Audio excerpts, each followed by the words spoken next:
برادران ملت اسلامی، السلام علیکم ورحمۃ اللہ وبرکاتہ۔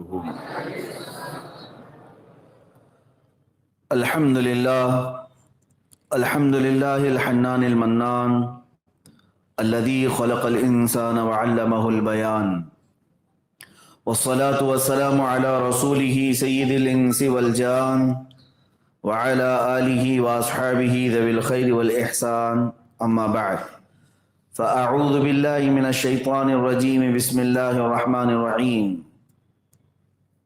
ان الدین عند اللہ الاسلام، صدق اللہ مولانا العظیم وبلغنا رسوله النبی الامین المتین المختار الکریم، ونحن على ذلك من الشاہدین والشاکرین والحمد للہ رب العالمین۔ بارگاہ رسالت معاب صلی اللہ تعالی علیہ وسلم میں درود پاک کا ہدیہ پیش کریں۔ اللہم صلی علی سیدنا و مولانا محمد معدن الجود والکرم وآلہ واصحابہ الکرام وابنہ الکریم وبارک وسلم صلاة دائمتا سرمدا ابدا۔ ستیزہ کار رہا ہے ازل سے تا امروز، ستیزہ کار رہا ہے ازل سے تا امروز، شرار بو لہبی سے چراغ مصطفی۔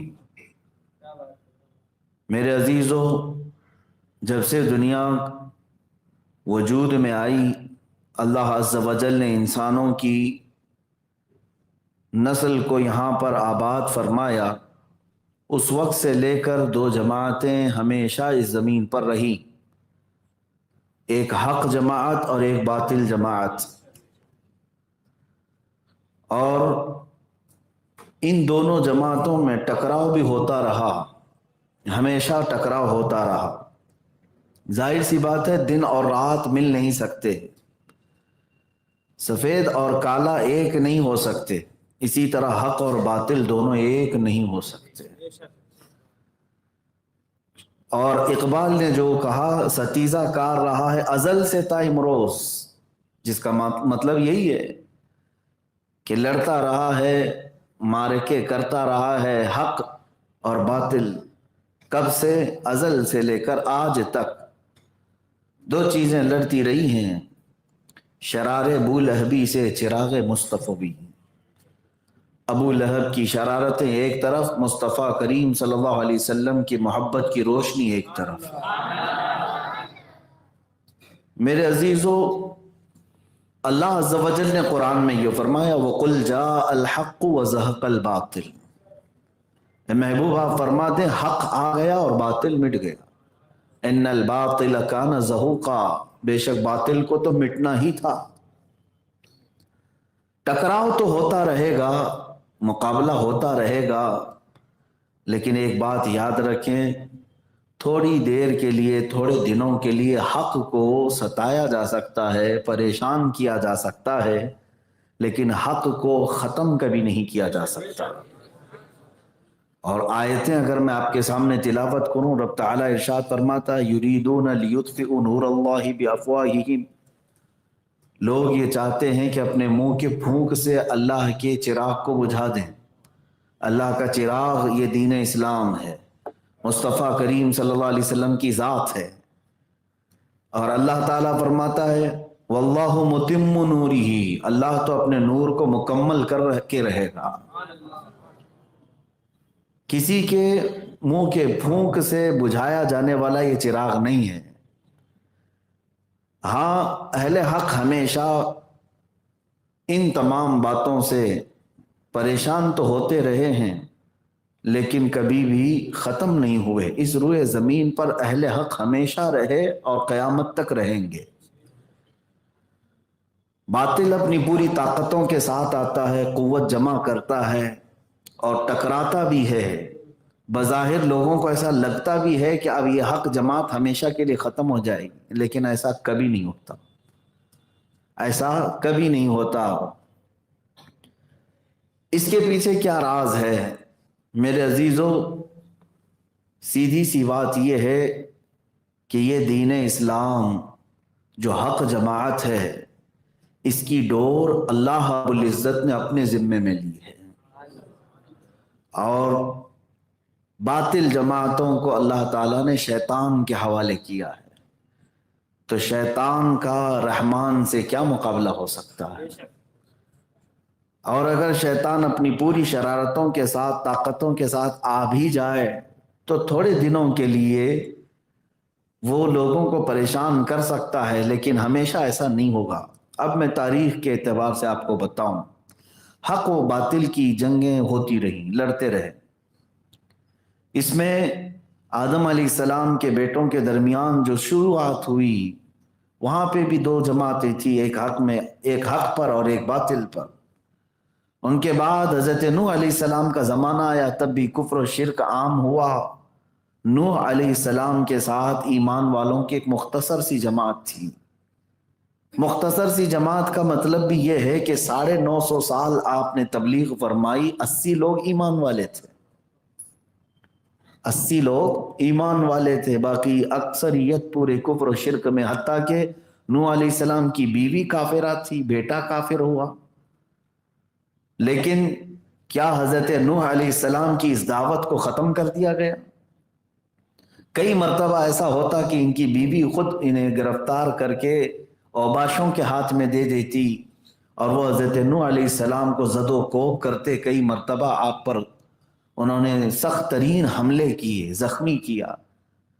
ان سالوں میں بہت مرتبہ نوح علیہ السلام آزمائش سے گزرے، لیکن وہ وقت بھی آیا جب حق و باطل کا فیصلہ ہونا تھا۔ اللہ رب العزت کی بارگاہ میں نوح علیہ السلام نے دعا کی، فدعا ربہ انی مغلوب فانتصر۔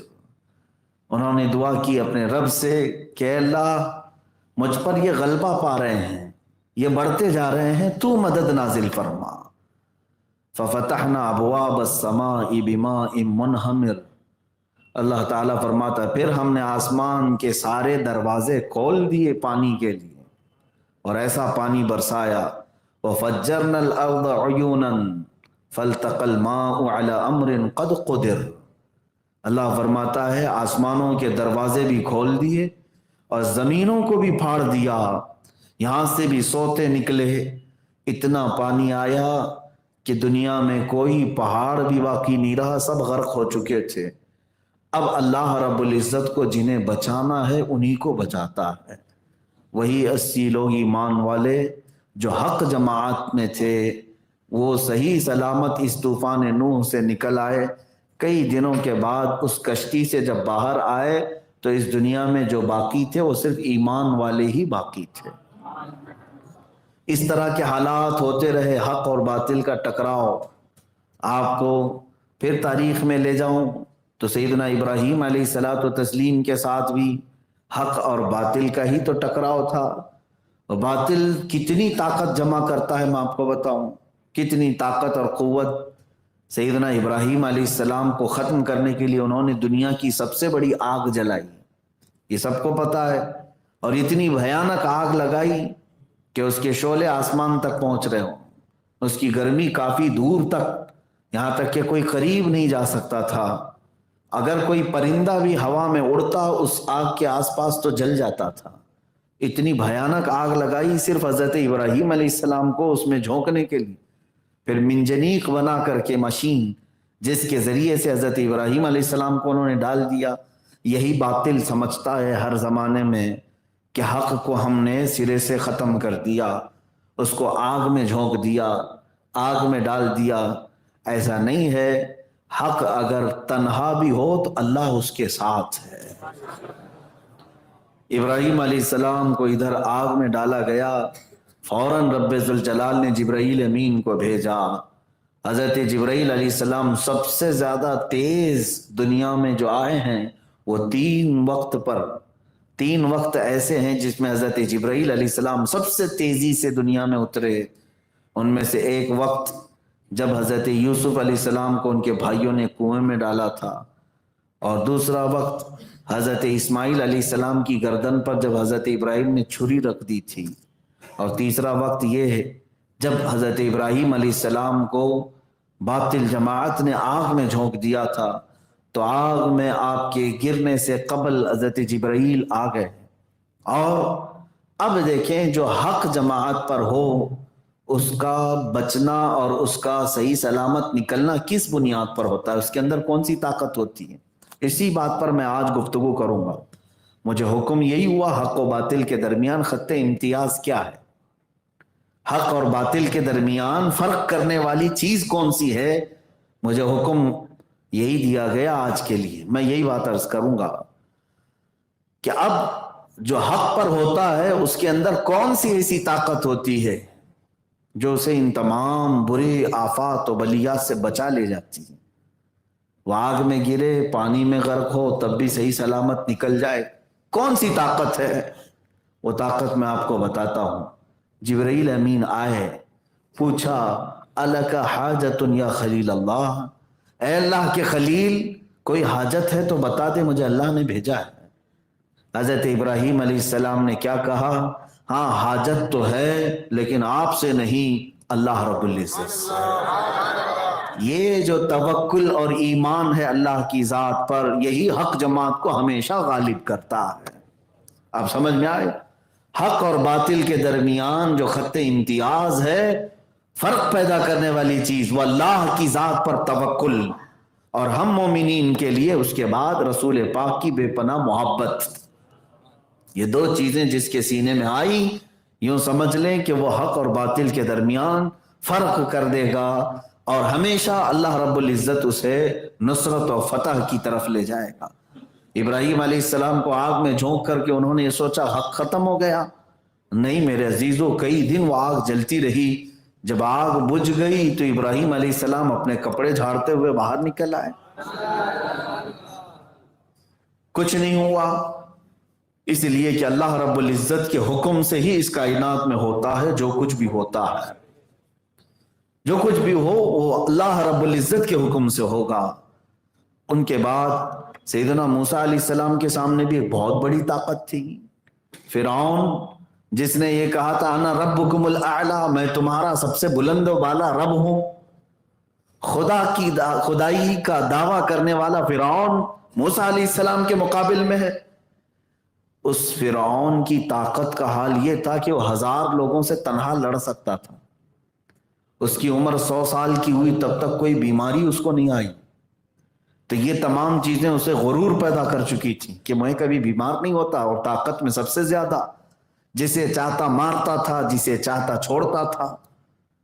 تو اس غلبہ غرور میں اس نے خدائی کا دعویٰ بھی کیا۔ طاقت و قوت کا حال یہ تھا کہ لاکھوں فوج اس کو سجدہ کرتی تھی۔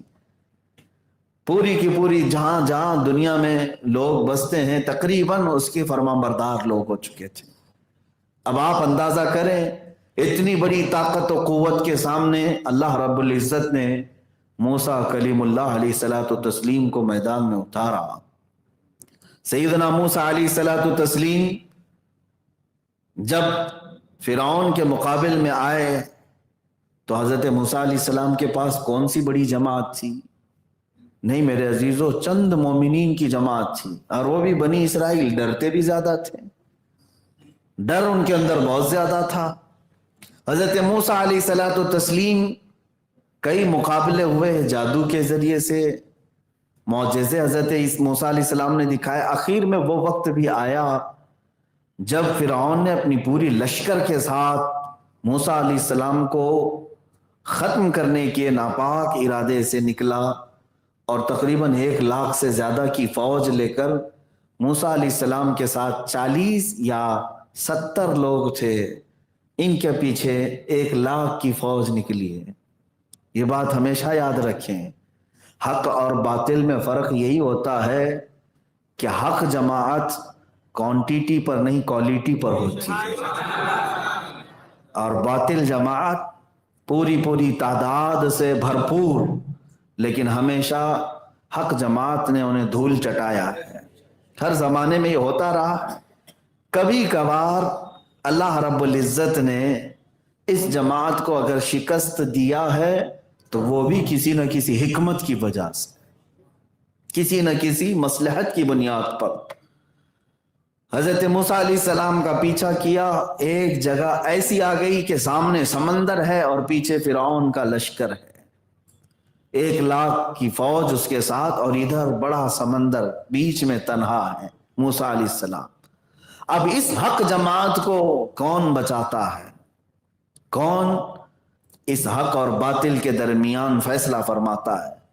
تب بھی موسیٰ کلیم اللہ علیہ الصلاۃ والتسلیم جس خاص صفت سے نوازے گئے تھے وہ تو صفت ہے اللہ کی ذات پر توکل۔ 40 اور 70 کے قریب مومنین کو لے کر نہ گھبرانا، کس سے؟ نہ فرعون کی بڑے لشکر سے، نہ سمندر کی موجوں سے، بیچ میں تنہا کھڑے ہو کر تب بھی موسیٰ علیہ السلام یہ کہتے ہیں اے ایمان والو نہ گھبراؤ، اللہ کی مدد آنی ہے، اللہ رب العزت کی مدد آئے گی۔ اور پھر رب تبارک و تعالیٰ کی مدد آئی۔ موسیٰ علیہ السلام کو حکم ہوا آپ اپنا عصا سمندر پر ماریں۔ آپ نے سمندر پر عصا مارا تو 12 راستے نکل آئے۔ آپ ان راستوں پر چلتے ہوئے دوسرے جانب نکل گئے۔ فرعون اور اس کے لشکریوں نے دیکھا کہ ہم بھی اسی طرح سے نکل جائیں گے، یہ سوکھے راستے ہیں۔ فرعون نے اپنے لشکریوں کو ان راستوں پر ڈالا تو اللہ تعالیٰ فرماتا ہے فَغَشِيَهُم مِّنَ الْيَمِّ مَا غَشِيَهُم، تو اللہ نے حکم فرمایا سمندر کو جیسا تھا ویسے ہی ہو جا اپنی موجوں کے ساتھ، تو سمندر نے انہیں ایسا ڈھانک لیا کہ کوئی انہیں دیکھ نہ سکا۔ فرعون کا غرور، اس کا تکبر، اس کا گھمنڈ اور طاقت ہمیشہ کے لیے اس پانی کے نیچے دب گیا، ختم ہو گیا۔ اب ہر زمانے میں پوری طاقت و قوت کے ساتھ باطل حق کے ساتھ لڑتا ہے، اور اللہ رب العزت کئی آزمائشوں کے بعد پھر حق کی فتح کے لیے کسی نہ کسی ذریعے سے اپنی مدد نازل فرماتا ہے۔ میرے عزیزو، میں چند مثالوں کے بعد اب عرض کروں گا ہمارے زمانے میں حق اور باطل کا ٹکراؤ کیسے ہے اور خط امتیاز کیا چیز ہو سکتی ہے۔ تاریخ کے جھروکوں سے میں آپ کے سامنے بات رکھ رہا ہوں۔ موسیٰ علیہ السلام کے زمانے کے بعد پھر یہ لڑائیاں حق اور باطل کی چلتی رہی ہیں۔ وہ زمانہ بھی آیا جب مکہ مکرمہ میں حضرت عبد المطلب خانہ کعبہ کے متولی تھے، خانہ کعبہ کے وہ ذمہ دار تھے۔ اس زمانے کی بات جب رسول پاک صلی اللہ تعالیٰ علیہ وسلم کا ورود مسعود ابھی مکہ مکرمہ میں نہیں ہوا تھا، آپ کی ولادت پاک ابھی نہیں ہوئی تھی۔ اس زمانے میں ہوا یہ تھا کہ ایک یمن کا بادشاہ ابرہہ، جس کو یہ حسد ہو گیا اللہ کے گھر سے، خانہ کعبہ کے پاس لوگ دور دراز سے آتے ہیں، طواف کرتے ہیں۔ یہ ہر زمانے میں ہوتا رہا ہے، ایسا نہیں کہ اسی زمانے میں۔ آدم علیہ السلام سے خانہ کعبہ کا طواف چل رہا ہے ہر زمانے میں، سارے انبیاء کرام بھی وہاں پہنچتے رہے۔ تو ابرہہ نے یہ کہا کیوں نہ میں یمن میں اس سے بہتر کعبہ بنا لوں۔ وہ جا کر کے یمن میں بہت خوبصورت اچھی عمارت بنایا اور اس کو کعبے کا نام دیا، اور اس نے لوگوں کو بلایا کہ اب مکہ والے کعبہ میں جانے کی بجائے یمن والے کعبے میں آؤ۔ حسد کی بنیاد پر اس نے ایک دوسرا کعبہ بنا ڈالا۔ میرے عزیزو، آج یہی حق و باطل کے درمیان خط امتیاز ہے۔ میں چیلنج کرتا ہوں، خانہ کعبہ کی جو عمارت ہے نا، وہ جتنی عمارت ہے آج آپ جا کر کے دیکھیں، مشکل سے یہاں پر 40 بائی 60 کا ایک جگہ ہو اور اس پر کوئی بلڈنگ بنا ہے۔ میرے اندازے کے مطابق ہمارے ہاں بلڈنگ بنانے میں جتنا خرچہ آتا ہے اس سے بھی کم خرچہ آئے گا ایک 4 کونے والی عمارت بنانے میں۔ بس خانہ کعبہ میں کیا بنانا ہے؟ کوئی روم نہیں بنانا ہے، کوئی بالکنی نہیں بنانا ہے، چوکور ایک عمارت بنانی ہے۔ تو پھر ان سب سے ہم کہتے ہیں تم بھی ٹرائی کر کے دیکھ، کیوں نہیں لیتے؟ ویسی ہی 4 کونے والی ایک عمارت بنا دیتے۔ چند لاکھ روپے ہی کا تو خرچہ ہے، لیکن کوئی بنا نہیں سکا۔ میرے عزیزو، حق و باطل کے درمیان خط امتیاز یہی ہے، بلڈنگیں ویسی لاکھوں بنائی جا سکتی ہیں، لیکن لوگوں کے دلوں کو کون اس طرف کھینچ سکتا ہے؟ کشش کہاں سے لا سکیں گے ہم؟ جو خانہ کعبہ کے اندر ہے وہ ہر ایک عمارت کے اندر نہیں آ سکتی۔ ابرہہ نے بنا تو لیا یمن میں، اور لوگوں کو دعوت بھی دی پیسے دے کر کے، کھانے پر بہت سارے لوگ گئے۔ مکہ کا ایک شخص بھی وہاں گیا۔ ظاہر سی بات ہے قریش اور مکہ والے خانہ کعبہ سے بے انتہا محبت کرتے رہے ہر زمانے میں، اس کے لیے انہوں نے جانیں بھی نچھاور کر دی۔ اس شخص کو اتنی تکلیف ہوئی یہ سن کر کے کہ مکہ کے علاوہ دوسری جگہ کعبہ کیسے ہو سکتا ہے۔ ابرہہ کے اس کعبے کو دیکھنے کے لیے وہ گیا،